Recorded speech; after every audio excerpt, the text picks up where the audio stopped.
তেনেকৈ কোনো কাম কৰা হোৱা নাই যিটো আইনৰ ডিক্টেট কৰে আৰু আইনগত কৰা কামটো হে মোৰ ডিউটি আছে চাণক্যই কৈ থৈছে त्यजेद एकम कुलस्य आर्थे ग्रामार्थे कुलम त्यजेद ग्रामम जनपदस्य आर्थे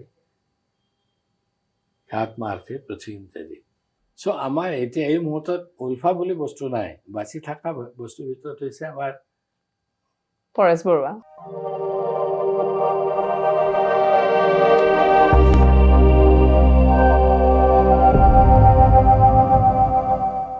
নমস্কাৰ প্ৰিয় দৰ্শক আপোনালোকৰ পডকাষ্ট ওপেন বুকলৈ মই অনামিকা নাথে আপোনালোকক আদৰণি জনাইছো আজি এপিসোডটো আমাৰ কাৰণে খুবেই বিশেষ কিয়নো আজি আমাৰ লগত এনেকুৱা এগৰাকী অতিথি উপস্থিত আছে এসময়ত এক শ্ৰেণী মানুহৰ মাজত তেওঁৰ নাম শুনিলেই ভয়ৰ সৃষ্টি হৈছিল এক শ্ৰেণী মানুহৰ মাজত তেওঁৰ নামটো সন্ত্ৰাসৰ দৰে সৃষ্টি হৈছিল এসময়ৰ 2008 চনৰ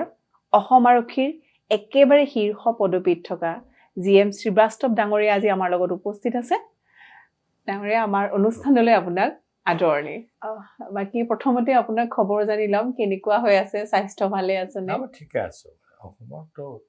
ইয়াৰ মাটিৰ বতাহ ভাল ইয়াত মানুহ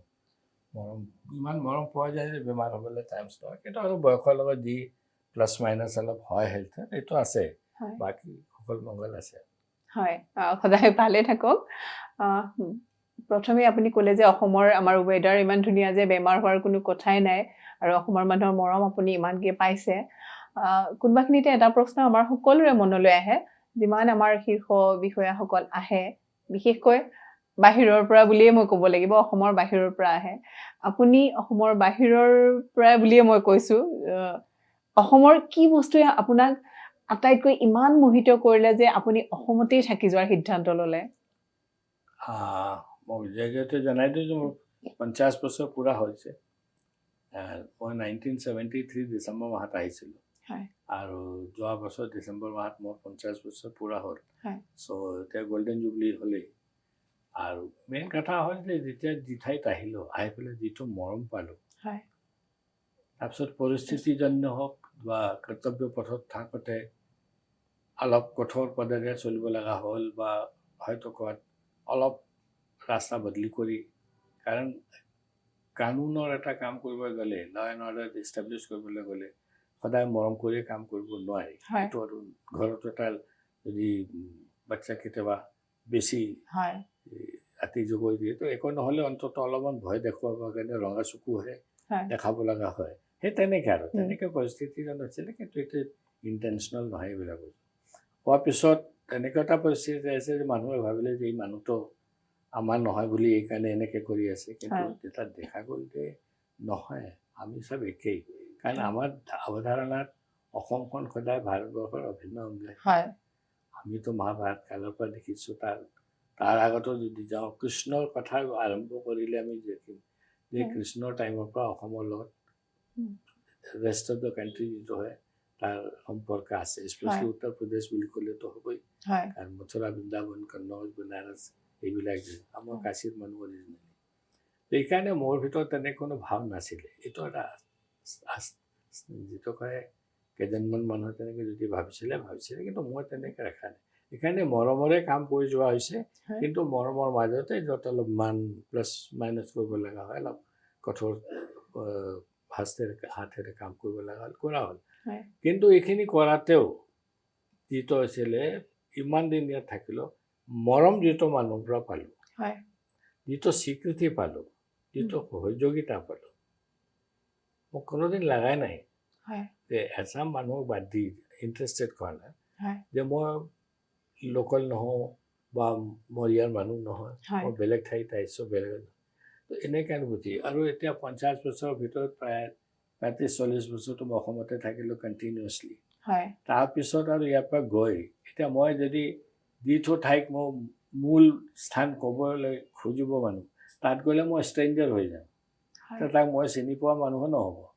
মোক ইয়াতে মানুহ চিনি পায় আপুনিও মোক মৰম কৰি আজি ৰিটায়াৰমেণ্টত 15 বছৰ পিছত মাতিছে কথা পাতিবলৈ বিচাৰিছে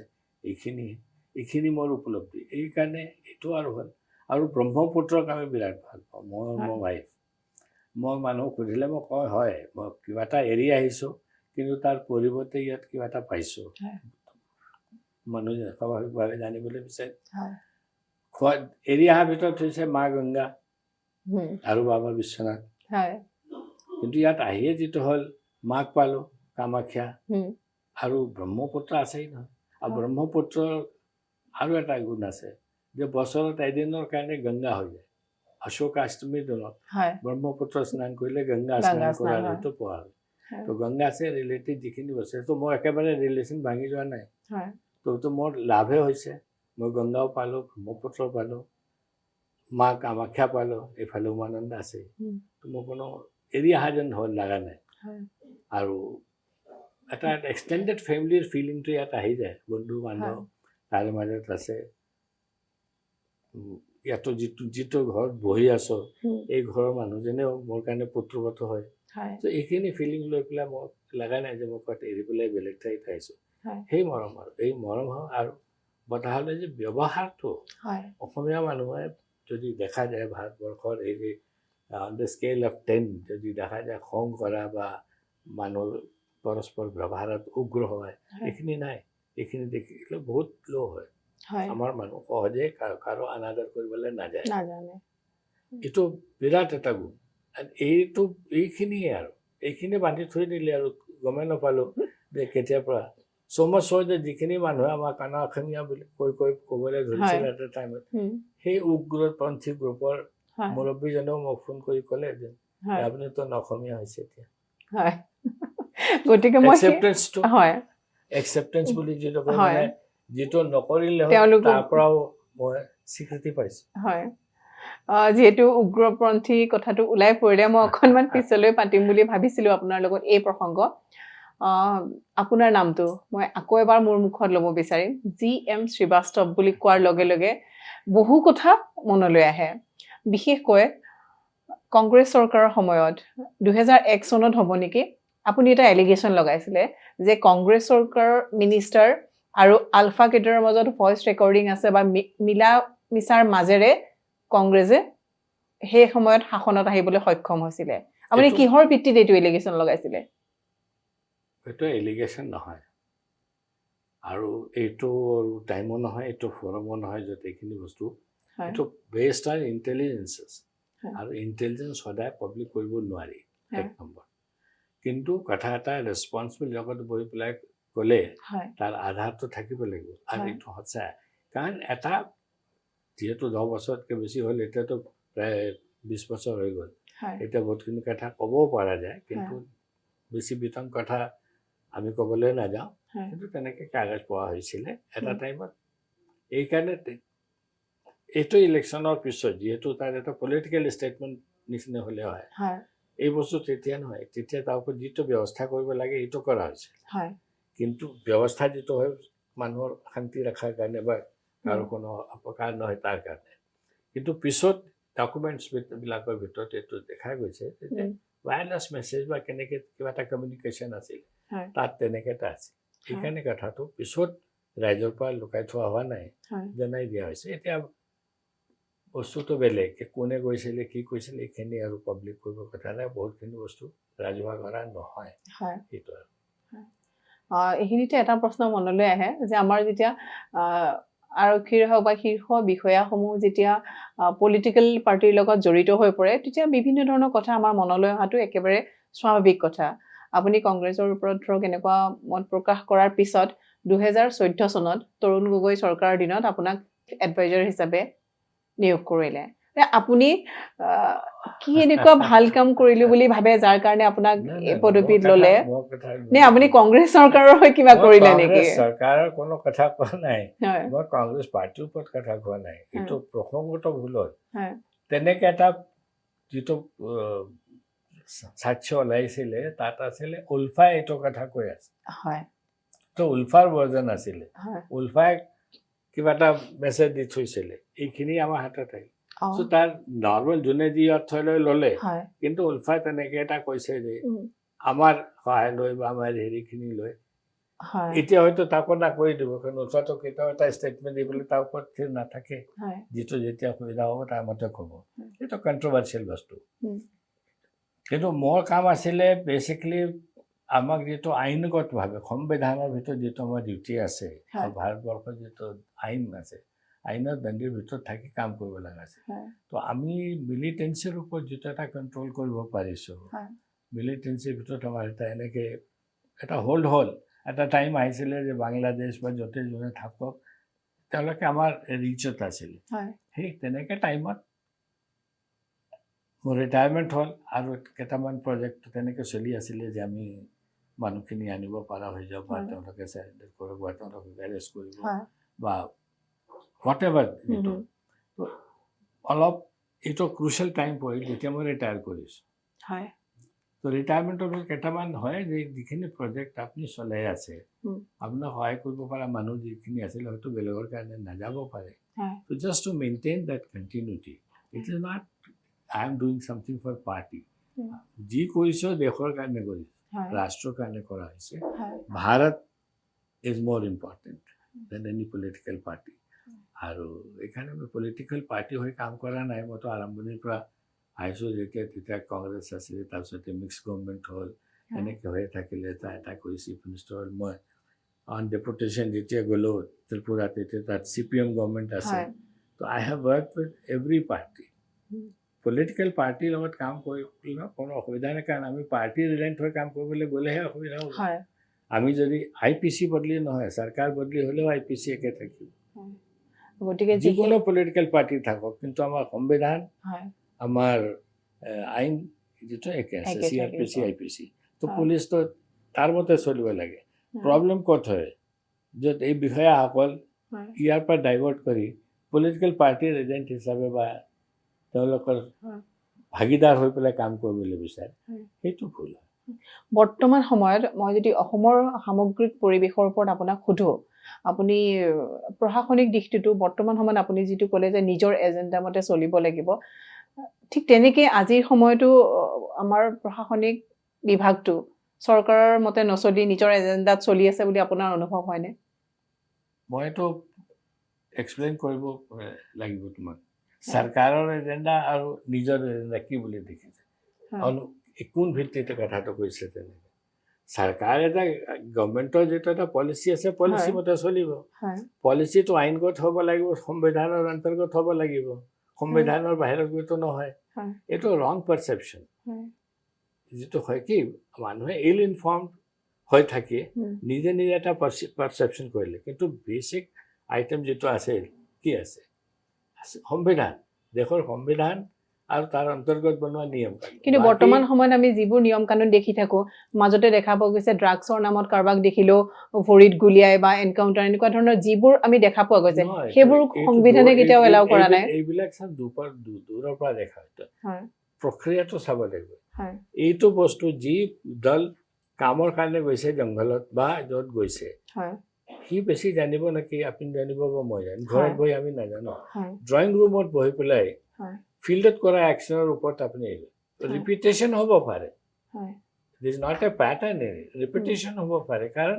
অপৰাধ কৰাৰ বৃত্তি যিটো আছে মডাছ অপাৰেণ্ডিৰ পেটাৰ্ণ যদি একে হ'ব তো ৰিটাৰ্ণ তেনেকৈ হ'ব এই ড্ৰাগ বুলি ক'লে বৰ সৰু বস্তু যেন লাগে কিন্তু পুৰা বিশ্বটো ধ্বংস হ'বলৈ ধৰিছে এক নম্বৰ আৰু ড্ৰাগ যিটো কণ্ট্ৰল কৰা মানুহৰ ভাইলেঞ্চৰ লেভেলটো ইমান বেছি যে দূৰৰ পৰা বহি খালি চিনেমাত চাই পেলাই অথবা কিতাপ পঢ়ি বা এনেকৈ আলোচনী পঢ়ি ধৰিব নোৱাৰি এতিয়া ফেচ টু ফেচ হৈ সিহঁতক দেখিব সৰু এটা যদি ড্ৰাগ পেডলাৰ হয় সিও হাথিয়াৰ লৈ চলে সিও চেষ্টা কৰিব ডেছপাৰেট কাৰণ আধা 50% অফ দেম সিহঁত নিজৰ ড্ৰাগছটো লয় ড্ৰাগছ লোৱা মানুহৰ বিবেকটো হেৰি নাথাকে আৰু যেতিয়া পুলিচে যাব বা কোনো পাৰ্টি ধৰিবলৈ যাব ৰিটেলিয়েট কৰে এতিয়া সদায় ৰিটেলিয়েট কৰে আৰু ৰিটেলিয়েট কৰিলে যাৰ হাতত যি আছে অস্ত্ৰ ৱেপনটো কৰিব আইনত আছে মিনিমাম ফ'ৰ্চটো ইউজ কৰিব লাগে এই গুলিটো পেটত মাথাত কত লাগিব পাৰে পলাবলৈ চেষ্টা কৰা মানুহ এজনক যদি ৰাখাবৰ কাৰণে মিনিমাম ফ'ৰ্চ ইউজ কৰা হৈছে এইটোতো আইনগতে হয় নহ'লে বন্দুক কেলে ইছ্যু কৰিছে চৰকাৰে আইনত কেলে লিখিছে মিনিমাম ফ'ৰ্চৰ কথা লিখিছে তো মিনিমাম ফ'ৰ্চৰ ডেফিনিশ্যনটো কি হ'ব খালি দেখাই দিয়া it will have to be use তো আমি চিভিলিয়ান হিচাপে চাব লাগে যে এই গুলি লগাৰ কাৰণে সাৰা সম্পূৰ্ণ সিম্পাথি যিটো আছে সেইটো ড্ৰাগ ব্যৱসায়ীৰ হাতত গৈছে আৰু গুলি কৰাৰ কাৰণে যে চৰকাৰী কামৰ কাৰণে দৰমহাৰ কাৰণে কাম কৰি থকা মানুহ জীৱনক বলি দিবলৈ ৰেডি হৈ গৈ আছে তাত কাৰণ এই ড্ৰাগ পেডলাৰ যেটা আছে সি ফায়াৰ কৰিবলৈ পালে সি ভৰিত নামাৰে পুলিচে পেলাব পুলিচে যদি কৰিছেও ইউজ কৰিছে ফ'ৰ্চ তো তাক আটকাই লৈ আহি আইনৰ দণ্ডিতে হাজিৰ কৰিবৰ কাৰণে তো এইটো ভুল বুঝাবুজি হয় কাৰণ মানুহে এটা ভাৱ লৈ চলিছে যে পুলিচে বল প্ৰয়োগ কৰিছে এক্সট্ৰা কৰিছে কৰিব নালাগা কাম কৰিছে বেচাৰা কোন বেচাৰা তাৰ ড্ৰগ খাই পেলাই তোমাৰ ল'ৰা ছোৱালী মৰিব কাৰো ঘৰত কি হ'ব এইটো চিন্তা নাই গোটেই সমাজক ধ্বংস কৰি আছে খালি শব্দ হোৱা নাই গলি ফুটোৱা নাই বুলি সি ভাল হৈ গ'ল অলপ বিবেক হ'ব লাগে এইটো সামাজিক এনালিচিছ যিটো কৰা হয় এইটো কৰোঁতে কি হয় মানুহৰ খং থাকে পলিটিকেল পাৰ্টিৰ ওপৰত বা কোনো গভৰ্ণমেণ্টৰ ওপৰত সেই গভৰ্ণমেণ্টৰ টাইমৰ পুলিচে যদি তেনেকৈ এটা একশ্যন লয় খংটো এইফালে দেখায় মিছআণ্ডাৰষ্টেণ্ডিং বুলি কয় কাৰণ it's মিছইণ্টাৰপ্ৰিটেশ্যন of intention of police বা law enforcing agency and remember point যদি ভয় সৃষ্টি কৰিব নোৱাৰি সিহঁতৰ মনত যদি ভয় নাহে এই অপৰাধটো চলি থাকিব তো আইনৰ নদীৰ ভিতৰত কৰা কামক তো এনেকৈ চাব নালাগে যে এবাৰ হওক দুইবাৰ হওক যদি অপৰাধ কৰা মানুহৰ বৃত্তি একেই হ'ব যি ধৰণৰ ৰিয়েকশ্যন হ'ব কেনেকৈ হ'ব যে ধৰণৰ একশ্যন হ'ব চ' কাউণ্টিং কৰিব নালাগে 10জন ধৰা পৰিছে 10জনৰ 5জনৰ ভৰি যদি গুৰি লাগিলে তো উপায় নাই নিশ্চয় আমাৰ পাব্লিকৰ মনত যি সকলৰ মনত এইটো লৈ পেলাই অকণমান লাগিব যে ড্ৰাগ এইটো আৰু প্ৰথম দৃষ্টিৰে চাবে মানি লয় যে এইটো নহ'লে কেনেকৈ ইমানখিনি কৰি যাবগৈ আৰু drugs is not a simple thing মানে ভুল বুজিব নালাগে এইটো ঔষধ নহয় ড্ৰাগ বুলি ক'লে ঔষধ বুলি ধৰে বহুতে সেইটো নহয় এইটো ধ্বংস কৰিবৰ উপায় আৰু ড্ৰাগছৰ ভিতৰত আছে তাৰ ভিতৰত যিটো ইণ্টাৰনেশ্যনেল এটা এফৰ্ট আছে যে ডেভেলপিং কাণ্ট্ৰিৰ ইউথবিলাকক ধ্বংস কৰি দিব লাগে তাৰ কাৰণে হৈছিলে এইটো আৰম্ভ হৈছিলে LSD বুলি এটা বনাইছিলে আমেৰিকা বনাইছিলে এইটো CIA যে যিখিনি মানুহ ধৰি আনি সিহঁতৰ পৰা সঁচা কথা ক'বৰ কাৰণে কি এটা লাগে তো সিহঁতক মেডিচিন এটা দিব লাগে ড্ৰাগিং কৰিব লাগে তাৰ কাৰণে এইটো বনালে দেখিলে এইটো অলপ ইফেক্টিভ হয় তাক লাহেকৈ মাৰ্কেটত ৰিলিজ কৰিলে ক'ত পালে চব থাৰ্ড ৱৰ্ল্ড LSD বুলি বস্তু যিটো থাৰ্ড ৱৰ্ল্ডৰ ল'ৰা ছোৱালীৰ মাজত দেখা গ'ল কাৰণ এতিয়া যেতিয়া ইউজটো হৈ যাব এডিকশ্যন আহি যাব তেতিয়া আৰু কোনো ক্ৰিয়েটিভ কাম কৰিব লগা নোৱাৰে ক্ৰিয়েটিভ কাম কৰিব নোৱাৰিলে ইউজ যদি ধ্বংস কৰি দিব পাৰি কোনো কাণ্ট্ৰি ডেভেলপমেণ্ট হ'ব নোৱাৰে এই ডেভেলপমেণ্টটো ৰাখি দিলে কি হ'ব যদি মোৰ নিজে একো নহয় তো মইতো সদায় বিচাৰি খাব লাগিব ক'ৰবাৰ পৰা আনিব লাগিব তেতিয়া এই যিটো LSD বনোৱা দেশখনে তেতিয়া আমাক গোটেইখিনি বস্তু দিব ভাৰতবৰ্ষৰ ওপৰত এইটো প্ৰয়োগ কৰি চালে তেওঁলোকে 60ত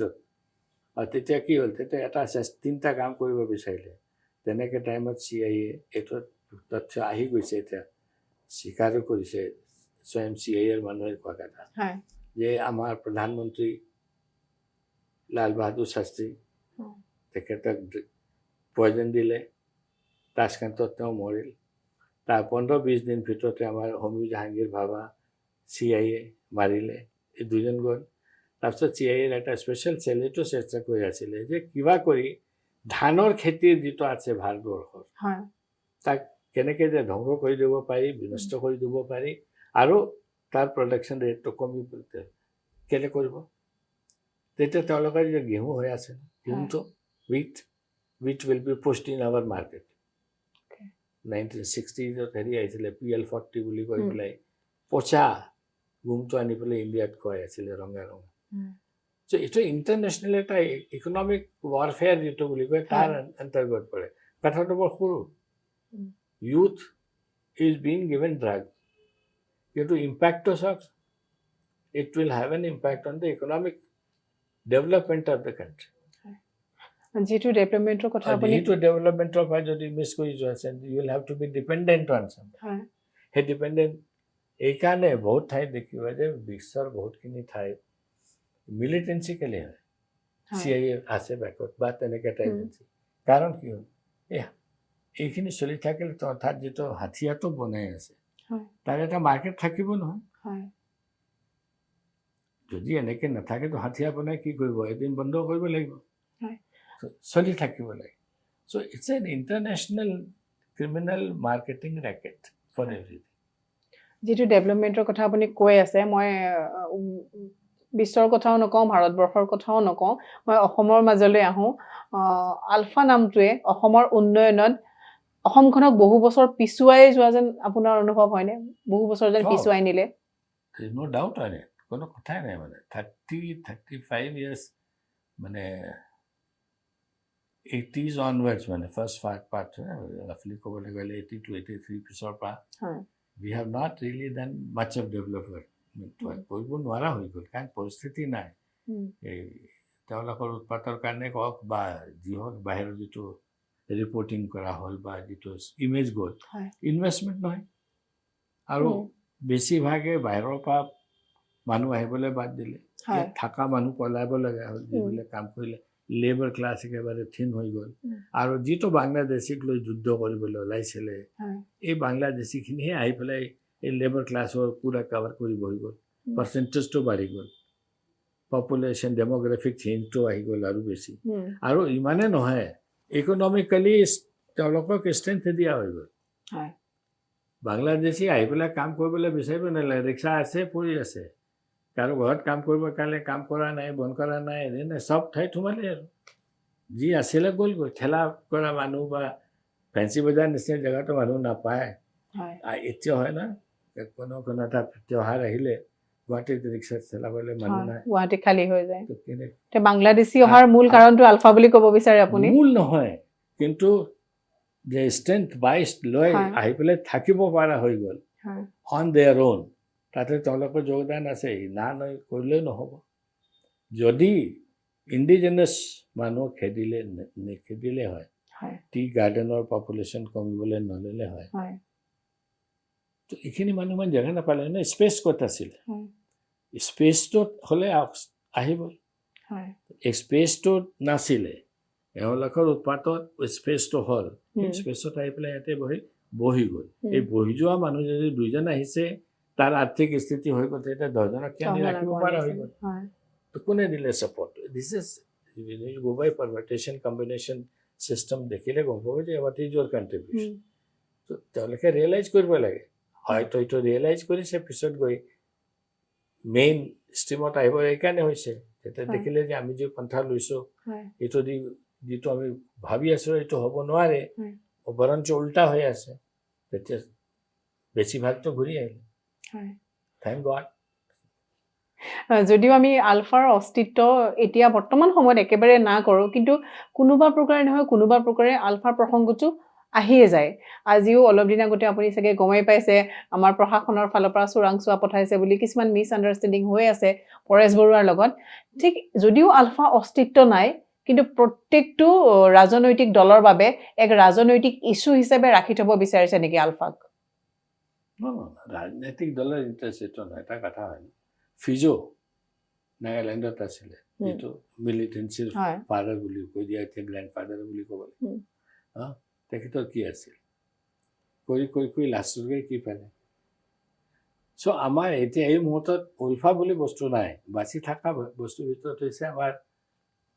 পৰেশ বৰুৱা মই মুকলিকে কৈছোঁ হয় পৰেশ বৰুৱা থকালৈকে এটা ছেকশ্যন আমাৰ পপুলেশ্যনৰ সদায় ভাবিব কাৰণ কেইজনমান মানুহ পৰেশ বৰুৱাৰ লগত থাকিব পাৰ্চনেল লয়েলটি যিটো কয় ভাই 30-40 বছৰ ধৰি এটা সংগঠনত তেনেকৈ থকা মানুহ তাৰ পাৰ্চনেল ফলোয়িং এটা হ'বই হ'ব সেই ক'ৰ গ্ৰুপৰ নিচিনা পাৰ্চনেল ফলোয়িং লৈ পেলাই পৰেশ বৰুৱা আছে পৰেশ বৰুৱাৰ লগত জীৱন আছে এই দুইজন থকাৰ কাৰণে মটাক মৰাণ কমিউনিটিৰ মানুহ আছে হয় নে নহয় তো এটা আইডিয়েলিজমৰ এটা বস্তু আহি যায় আৰু এইটো কয় না আমাৰ সেই আমাৰ বুলি শব্দটো আহিলে এই দুটা জাতিৰ ল'ৰা ছোৱালী বা তেওঁলোকৰ নিচিনাই মনোভাৱ ৰখা বা পাৰ্চনেলি অবলাইজ ফিল কৰা এচাম মানুহ থাকি যাব এইকাৰণে যেতিয়ালৈকে এই পৰেশ বৰুৱাৰ নামৰ মানুহজন আছে তেতিয়ালৈকে উল্ফাৰ এটা ক'ত এটা সৰুকৈ চাকি জ্বলা নিচিনা থাকিব সেইটো হয় যে নাই বুলি ক'ব নোৱাৰি 100%, কিন্তু সেই আগজন ইফেক্ট আছিলে বা আগৰ যিটো ইম্পেক্ট আছিলে, আগৰ যিটো মটিভেশ্যনেল বা যিকোনো কৰিব এট্ৰেকশ্যন আছিলে, এইখিনি এতিয়া নাই। কাৰণ সাধাৰণ যিটো আমাৰ আছে অসমীয়াৰে চবে বুজি পাইছে যে সেইটো ৰাস্তা নহয়, এইটো ৰাস্তা নহয়। কাৰণ মই আৰম্ভণিতে কথা ক'লো ন, কৃষ্ণ মূৰ্খ আছিলে, কৃষ্ণ আমাৰ ভগৱান। তেখেতে আহিছিল অসমলৈ, বৃন্দাবনৰ পৰা আহি পেলাই বিয়া কৰাই গৈছে, ভাল পায়, আৰু তাৰপিছত গৈ পেলাই ক'ত দ্বাৰিকা গৈ তাত গৈ ঢুকাইছে। ভাৰতবৰ্ষ চাই লোৱা, অসমৰ পৰা দ্বাৰিকালৈকে এই হৈ আছে নাই, তাত এই কল্পনাটোৱে ভুল হৈছিল। অসম ভাৰতৰ অংশ নহয়। আমি 700-800 বছৰ আগত অহা এটা জাতি যদি ৰাজনীতিক কাৰ্যক্ৰমত আহি পৰিলে, আহি পেলাই ইয়াত থাকি গ'ল, সেইটো বুলি অসমৰ ইতিহাস 800 বছৰৰ নহয়তো। প্ৰাগজ্যোতিষপুৰ আমাৰ কিমান পুৰণি, মিনিমাম হ'লেও আমাৰ এই গুৱাহাটী আমবাৰী যিটো আছে, যিটো আমাৰ মিউজিয়াম আছে গুৱাহাটী টাউনত, সেই মিউজিয়ামৰ ওচৰতে এক্সকাভেশ্যন কৰা হৈছিল। তাতে গুপ্তা পিৰিয়ডৰ টেম্পলৰ এটা অৱশেষ পোৱা হৈছিল। গুপ্তা পিৰিয়ড মানে 5th centuryটো হ'লেই, তাৰ আগৰো পাব। যেতিয়া ইমান উন্নত হৈ আছে, আমাৰ কামাখ্যা টেম্পল আছে, এইখিনিৰ হিষ্ট্ৰীটো চালে যিখিনি মানুহে শ্বৰ্ট চাইটেড হৈ পেলাই 200 বছৰ বা 300 বছৰৰ ব্ৰিটিছ পিৰিয়ডৰ হিষ্ট্ৰীটো পঢ়িছে বা বিদেশী মানুহে লেখা হিষ্ট্ৰীটো পঢ়িছে, তেওঁলোকে এইবিলাক বুজি পালে। তেওঁলোকৰ এটা ডিজাইনৰ ভিতৰত আছিলে যে আমাৰ মানুহক অলপ কেনেকৈ কেইজনমান বুদ্ধিজীৱী মানুহ অলপ ভুল বুজাই পলিটিকেল ইণ্টেনশ্যন লৈ এইখিনি ক্ৰিয়েট কৰিলে। নোকচানটো কাৰ? সাধাৰণ জনসাধাৰণ হৈছে। মই আপোনাৰ কথাখিনিৰ লগত ৰিলেট কৰি মোৰ এটা কথা মনলৈ আহিছে। মই যিটো তেজপুৰৰ হয়, তো তেজপুৰত আমাৰ এটা জেগা আছে গঢ়দৌল বুলি। তাত মানে এটা আপোনাৰ ৰঙা চেপেটা ইটা পোৱা যায়। সেই ইটাটো আপুনি ক'তো নাপায়। ক'ত পাব জানেনে? বাংলাদেশৰ এটা বানগড় বুলি জেগা আছে, সেই ইটাটো বাংলাদেশৰ বানগড়ত পায় আৰু তেজপুৰৰ গঢ়দৌলত পায়। যিটো তেজপুৰখন আমাৰ বান ৰজাৰ দেশ, বান ৰজাৰ ৰাজ্য আছিলে, গতিকে সেই বানগড় বাংলাদেশ বা তেজপুৰৰ লগত কেনেকুৱা ধৰণৰ কানেক্টেড, আচলতে এই অধ্যয়নবোৰ আমাৰ নোহোৱা কাৰণে কিছুমান বাংলাদেশ ইজ এ সাবসিকুৱেন্ট। বাংলাদেশ ক'ত আছিলে হয় হয় আমি আছো ইমিডিয়েটলি আফটাৰ দ্যাট। মই এটাই কৈছো Bangladesh was part of this. শিলহাট বুলি কৈছে, তাৰ অৰিজিনেল নাম শ্ৰীহাট হয়, সংস্কৃত নাম। তাৰপিছত তেনেকে ইটা আৰু আছে গুৱাহাটীতো। দীপ্তিশ্বৰী টেম্পলত যদি যাবা মন্দিৰত, দীপ্তিশ্বৰী মন্দিৰত একদম এক্সট্ৰিম ইণ্ডত গ'লে এক ঠাইত অকণমান বাচি আছে। কাৰণ সেই চিষ্টেমতে ৰজাই তাত কাম কৰাবলৈ বিচাৰিছিলে, কিন্তু কিবা কৰি কামটো নহ'ল, আধাতে থাকি গৈছে। তো ইটাখিনি আছিলে। মই বা আনি পেলাই মিউজিয়ামত দিছিলোঁ যেতিয়া মই DIG আছিলোঁ তেতিয়া। আৰ্কিঅলজি মোৰ ছাবজেক্ট হয়, তো সেইকাৰণে চকুত পৰে। যেতিয়া আপোনাৰ কথা ওলালে, কয় যে কঠোৰ হাতেৰে কিছুমান কথা দমন কৰিছিলে। আপোনাৰ চাকৰি কালত কোনোবাখিনিতে কেতিয়াবা অনুশোচনা কৰিবলগীয়া কাম কৰিছিলে নেকি? যে এতিয়া ভাবিলে এনেকুৱা ভাৱ হয় যে মই এই কামটো নকৰা হ'লেও মই ঠিকে আছিলে নেকি, তেনেকুৱা কিবা? তেনেকৈ কোনো কাম কৰা হোৱা নাই যিটো আইনৰ আৰু আইনগত কৰা কামটো হে মোৰ ডিউটি আছে। আইন বা ডিউটিৰ ওপৰত মানৱতা বুলি এটা কথা আছে। ঠিক আছে, মানৱতাক বাদ দিতো আইন নাই। মানৱতা যদি আপোনাৰ মানুহে যিটো চেন্সিটিভিটি আছে, তাক যদি এই মানুহজনে যদি আঘাত কৰে, তেতিয়া মোৰ কৰ্তব্যটো কি হ'ব? এইটো মানুহ বুলিহে বাদ দি কৰিব লাগে নে আপোনাক প্ৰটেকশ্যন দিব লাগে? আৰু যদি প্ৰটেকশ্যন দিবলৈ গ'লে এইফালেদি আপোনাৰ অস্ত্ৰ শস্ত্ৰ যিহেতু প্ৰয়োগ কৰা হ'ব, তাকতো মেচ কৰিব লাগিব। কাৰণ এইটো এটা কাম যিটো মোৰ দায়িত্ব আছে, কৰি থাকোঁতে মোক যি অধিকাৰ দিছে যিখিনি এইখিনি মই কৰিব পাৰোঁ মোৰ তাৰ ভিতৰতে। তাৰ বাহিৰত যদি কিবা আছে তেতিয়া অপৰাধ হয়। তেনেকৈতো মই একো কৰা মনত নাই, মই সামনে আছো। মানে নিজে অনুশোচনা কৰিবলগীয়া হোৱা নাই, মিছ ইণ্টাৰপ্ৰেট কৰিছে, বহুত ধৰণৰ কথা কৈছে। এইকাৰণে যে মোৰ মৰেলটো ডাউন হ'লে মই ওলাই যাম ইয়াৰ পৰা, বা মই অলপমান ডাউন হ'লে হেৰি হ'ব ফ'ৰ্চৰ ওপৰত, কিন্তু মই মোৰ ফ'ৰ্চক ডাউন কৰি পেলাইতো কাম কৰিব নোৱাৰোঁ। অসম পুলিচৰ জোৱানকেইটা ৰিস্ক লৈ লৈ মোৰ কথা মতে কাম কৰিছে, তো মই সদায় সিহঁতৰ কাৰণে ঋণী হৈ থাকিম। আৰু ইহঁতলোকৰ কাৰণে যদি কিবা এটা কৰিব লগা আছে কৰাই হ'ব। আপোনাক যেটো সকলে আপোনালোকৰ কথা পাতিবলৈ ভয় কৰে আপোনাৰ নাম শুনিলে ভয় কৰে মানে ব্যক্তিগত আপোনাৰ তেনেকুৱা কিবা অভিজ্ঞতা আছে নেকি আমাৰ দৰ্শকে জানিবলে ভাল পাব মই আন্দোলনৰ টাইমত মই নাম ধৰি নকয় কাৰণ মানুহক আইডেন্টিফাই কৰা উচিত নহয় সব সময় যে আন্দোলনৰ টাইমত আমি ভিড় হলে লাঠি চাৰ্জ কৰিব লগা ষ্টেজ নাহিলেও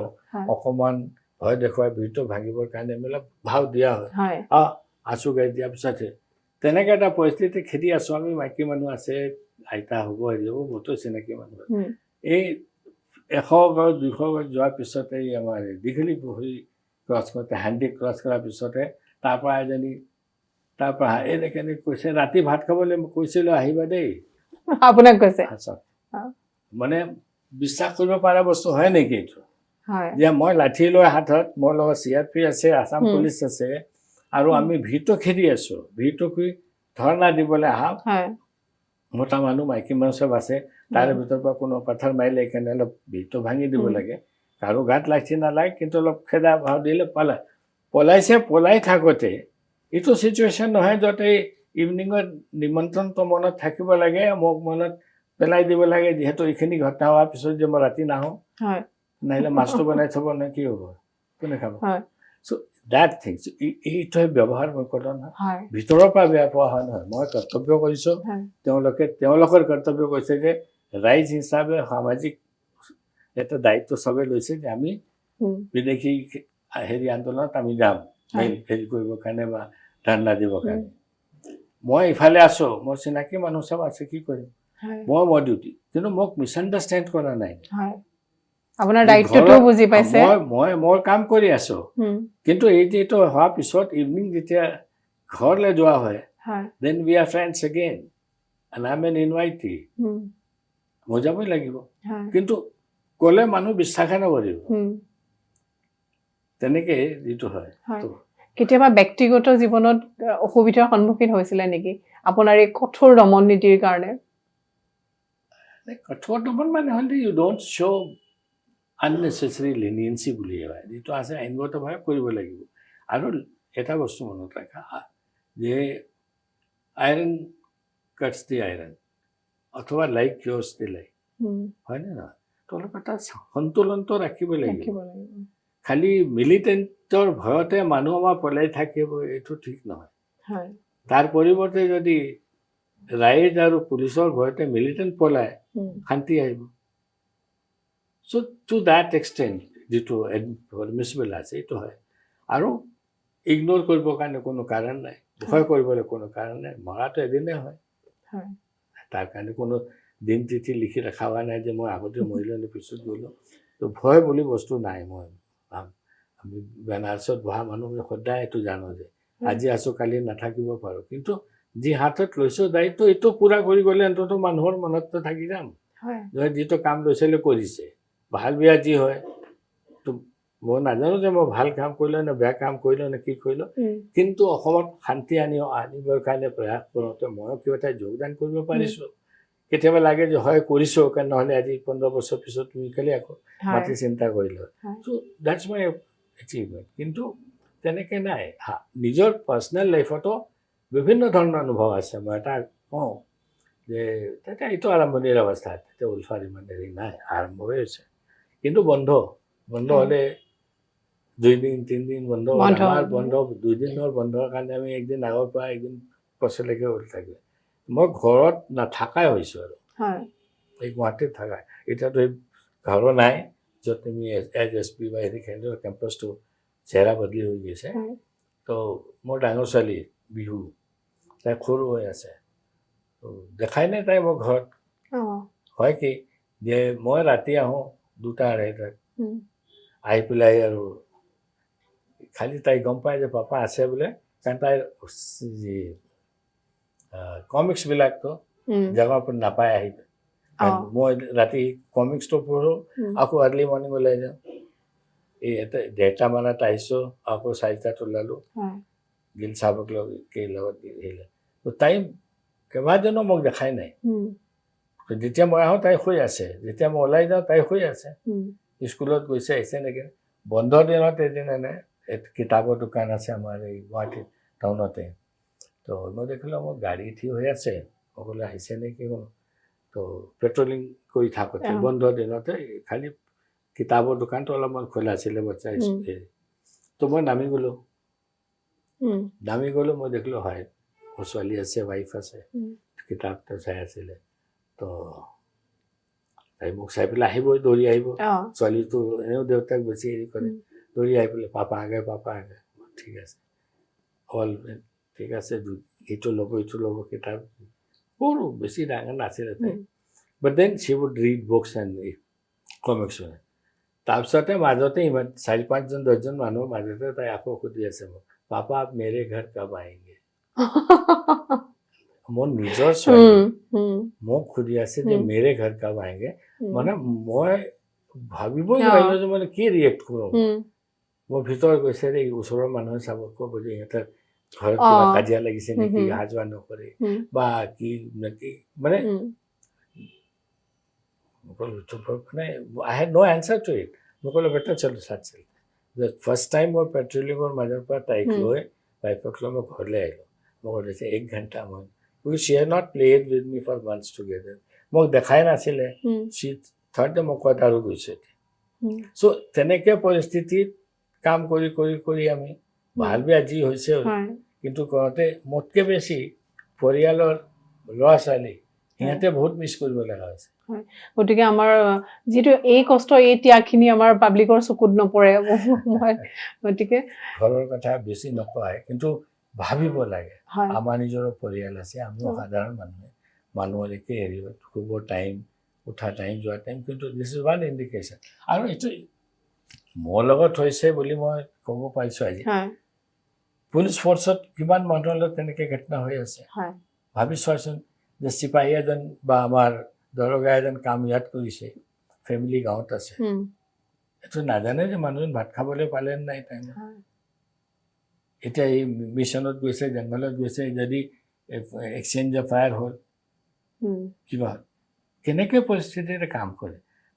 সমাজে এইটো নাচায়, ৰাইজে এইটো পূৰা নাচায়। ৰাইজে খালি এটা পলিটিকেল আউটলুক লৈহে প্ৰত্যেক বস্তু। দুটা বস্তু থাকে, হয়তো পলিটিকেল নহ'লে পাৰ্চনেল। কিন্তু সমাজটো বৰ ডাঙৰ, সমষ্টিতে ব্যৱহাৰ কৰিবলৈ হ'লে you will have to think in a different line. এই পজিটিভিটি যদি থাকিব